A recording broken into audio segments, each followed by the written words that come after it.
Que el Señor les bendiga, queridos hermanos. Bienvenidos a una nueva lección de este curso de Teología Sistemática. Hemos llegado ya a la lección número 11 y hemos estado hablando en las lecciones anteriores acerca de la salvación. Vimos lo que significa la salvación, hablamos de la fe, del arrepentimiento, hablamos de la regeneración. Lo que vamos a hacer hoy en esta lección es analizar diferentes puntos de vista con respecto a la salvación. Vamos a hablar específicamente de dos puntos de vista que son eh, contrarios y que han provocado de alguna forma debates, incluso división dentro de la iglesia. Lo que yo pretendo hacer en este video es explicar estos dos puntos de vista de una forma objetiva para que como estudiantes de teología conozcamos que hay diferentes puntos de vista acerca de la salvación. Bien, hasta ahora hemos hablado de los principales aspectos de la salvación, como es el arrepentimiento, la fe, la regeneración. Sin embargo, han surgido algunas controversias en cuanto a cómo se producen estos actos en la vida del creyente. Mientras que por un lado, muchos piensan que la naturaleza del ser humano es tan depravada que no puede hacer nada bueno, ni siquiera creer y arrepentirse. Por tanto, tiene que ser Dios quien produzca en el ser humano la capacidad de poder creer y arrepentirse. Esto da como lugar a esta famosa doctrina de la predestinación, en la cual de alguna forma es Dios quien decide quién es salvo y quién es no. Por otro lado, muchos piensan que si bien es cierto la naturaleza del ser humano está depravada, sin embargo todo ser humano tiene y la posibilidad en su interior todavía de creer y de ir hacia Jesús para buscar salvación. Es la creencia de que esta oportunidad de ser salvo está abierta para todos los seres humanos, no solamente para unos pocos elegidos.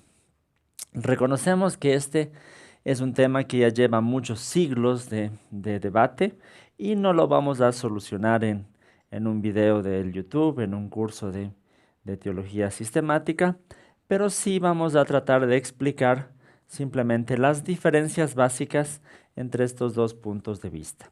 Quiero leer, solo para comenzar, un texto que se encuentra en Romanos capítulo 11, versículos 33 y 34 que dice: profundidad de las riquezas de la sabiduría del conocimiento de Dios. Cuán insondables son sus juicios e inescrutables sus caminos. Porque ¿quién entendió la mente del Señor o quién fue su consejero? Solamente un texto para meditar un poquito en lo inescrutable que es la naturaleza de Dios y que nosotros no vamos a poder comprender completamente cómo son sus pensamientos. Pero bueno, vamos a empezar hablando un poco de la historia de, de este debate. Para eso tenemos que remontarnos al siglo IV, en un famoso debate que hubo también entre Agustín de Hipona, que se le conoce como San Agustín en la historia, y un famoso monje que se llamaba Pelagio. El conflicto fue de la siguiente manera. Agustín de Hipona, cuando trataba de explicar el origen de la maldad, él habla del libre albedrío. Habla de que la maldad se originó en el mundo por la libertad de elección de las criaturas. Sin embargo, Agustín dice que después de la caída, después de que Adán y Eva pecaron, el ser humano ha perdido esa libertad. El ser humano ya no puede hacer lo bueno, sino que todo lo que hace es malo. Se perdió esa libertad original después de la caída. Por tal razón, dice Agustín, es Dios quien tiene que producir en el ser humano la capacidad para hacer lo bueno mediante la gracia de Dios. Entonces nace en aquel tiempo la doctrina de la predestinación. Frente a esto, aparece este monje conocido como Pelagio, del cual no se tiene muchos datos histórico, solo se sabe que era un monje británico, pero que reacciona, sí, en contra de las doctrinas de Agustín. Pelagio enseñaba que la libertad de elección del ser humano nunca se perdió. El ser humano siempre tiene y mantiene la libertad de elegir entre lo bueno y lo malo. Pelagio dice que lo único que nosotros heredamos de Adán y Eva no es una naturaleza interna corrompida, sino la naturaleza externa, es decir, heredamos el ejemplo de lo que es el pecado.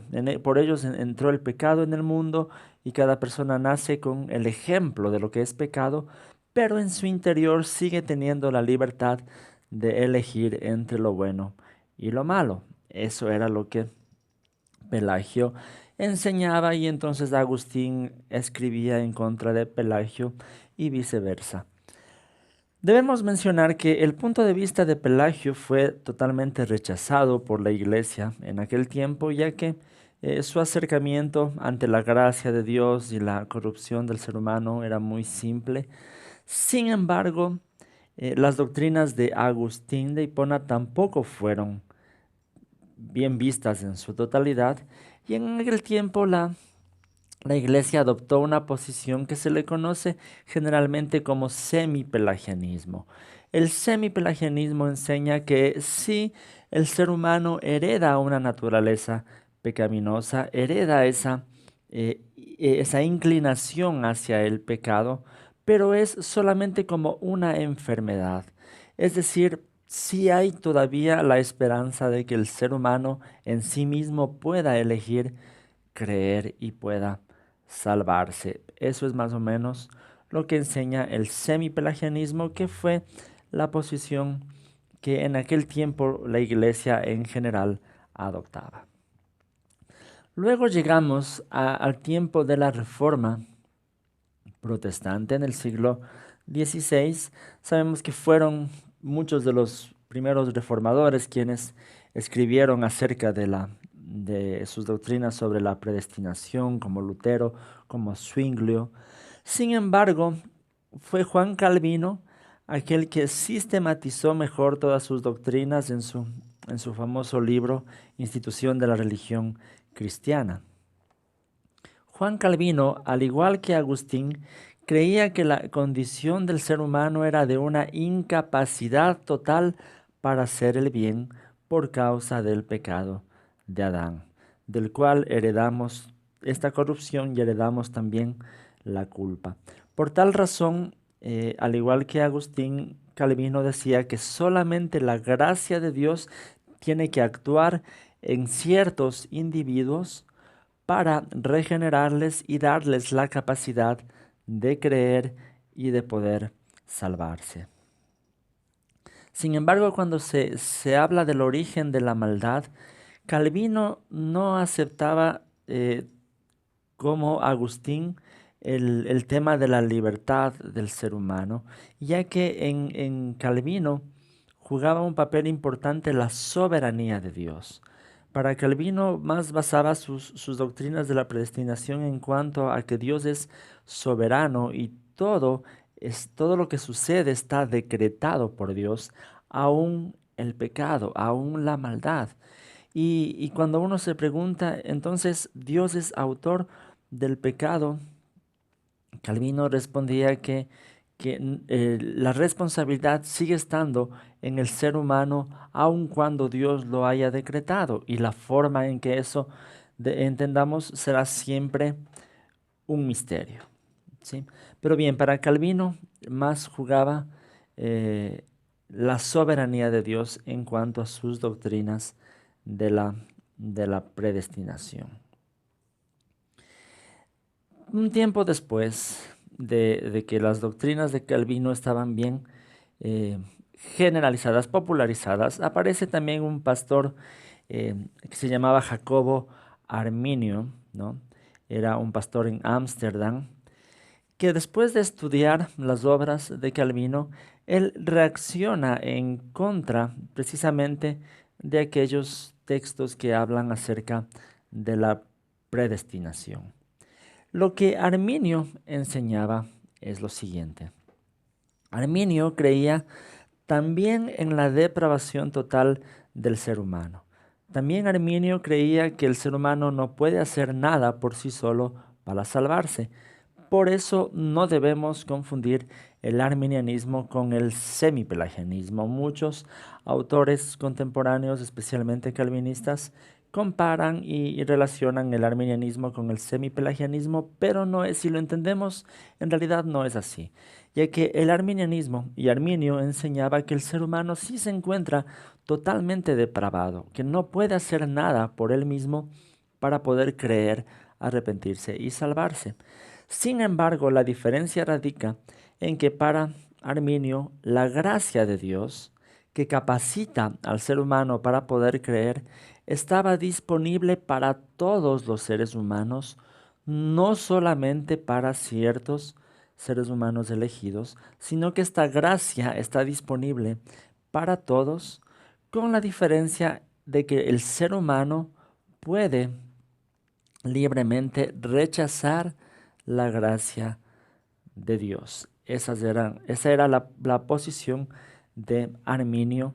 Y después los seguidores de Arminio elaboraron lo que se conoce como los 5 puntos del arminianismo y posteriormente los seguidores de Calvino elaboraron los 5 puntos del calvinismo. Quiero mostrarles eh, en un cuadro esta presentación de los 5 puntos que diferencian el arminianismo y el calvinismo. Vamos a analizar cada uno de estos puntos. En el primer punto, el arminianismo habla de la elección condicional versus el calvinismo dice elección incondicional. ¿Qué quiere decir eso? Para el arminianismo, elección condicional quiere decir que Dios elige a su pueblo en base a la decisión que el ser humano hace por Dios, es decir, en base a la fe. Eso es una elección condicional.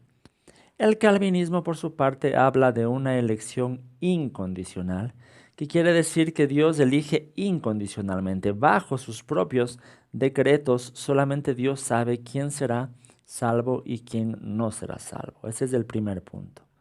El segundo punto es la expiación universal, que cree el arminianismo, cree en la expiación universal, es decir, que Cristo murió por todos los seres humanos, por todos los pecados de los mismos, versus la expiación limitada. El calvinismo, por su parte, enseña que Cristo murió solamente por la iglesia, solamente por los pecados de la iglesia, por los pecados de su pueblo. Esta es la expiación limitada. En el tercer punto tenemos la salvación por fe.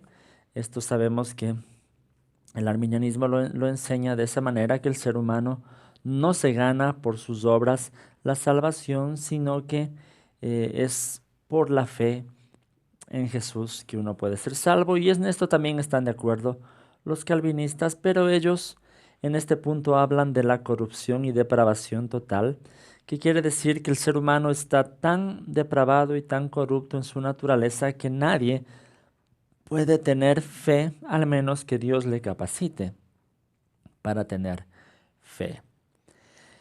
Bien, en el cuarto punto nos encontramos con la gracia resistible del arminianismo. Quiere decir que esta gracia para salvación que Dios da a todo ser humano, al mismo tiempo el ser humano puede resistirse a esta gracia y decir no. Mientras que el calvinismo habla de la gracia irresistible, quiere decir que cuando Dios le da a alguien su gracia para creer, esa persona no se va a resistir y necesariamente va a creer en Jesús.